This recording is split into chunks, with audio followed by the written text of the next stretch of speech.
All right, guys, let's play a little game called strategy. Let's say you want to land American forces. Let's say your goal is to try to intimidate Iran by attacking their oil exports, like Karg Island, for example. When you do things like that, you show the world that you're unstable. Like oil prices are unstable. When you show the world that oil prices are unstable, prices go up.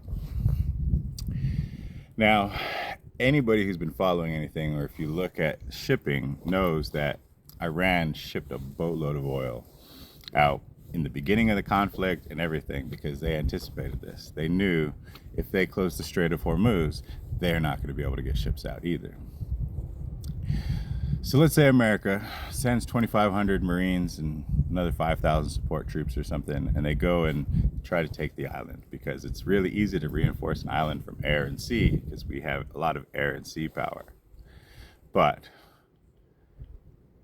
guess what that does? It takes more oil off the market.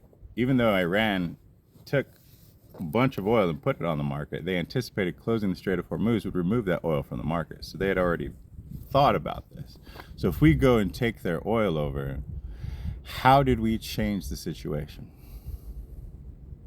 By us holding their oil hostage, how does that create more stability in the oil and gas market?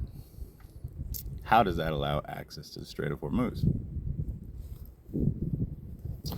So when you think about it, America and its allies kind of shot themselves in the foot in doing this because they have no way to reopen the Strait of Hormuz. Think about that. Our great Navy, our great air power, we can't guard the coastline. We can't ensure things can pass. So no matter using the bases in the region, we can't do that. We, with all our military might, are in a bit of a quagmire. And the more you think about things, about, shoulda, coulda, woulda, if I could, should I, if I could, would I? The more you think about things like that, the more you think about, well, what does that do? How does that help? And all it does is show more instability in the oil market. Now, we've spent probably 18, close to $20 billion on this excursion already. We've cost probably close to the same amount of losses to our allies in the region. So imagine Iran wants all U.S. military bases closed and out of the region. They want to control the Strait of Hormuz because they do. They can, even without a navy, even without an air force. Right? They can do that just with drones and missiles and unmanned vehicles, right? Of air, sea, it all. They have it all, okay?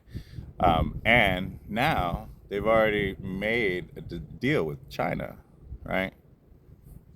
So the only people that can go through the Strait of Hormuz, the only cargo that can go through the Strait of Hormuz has to be done in Yuan, Chinese denomination. So U.S., as a part of helping its allies, takes restrictions off of Russia so India can buy more Russian oil, therefore screwing the people in Ukraine, right? The people in Ukraine who are sending people with drone expertise to help defend the Middle East from the drone swarms that Iran is using are getting screwed. How does this help America? Do you see what I'm talking about? This is not a holy war, y'all. This is the de-dollarization.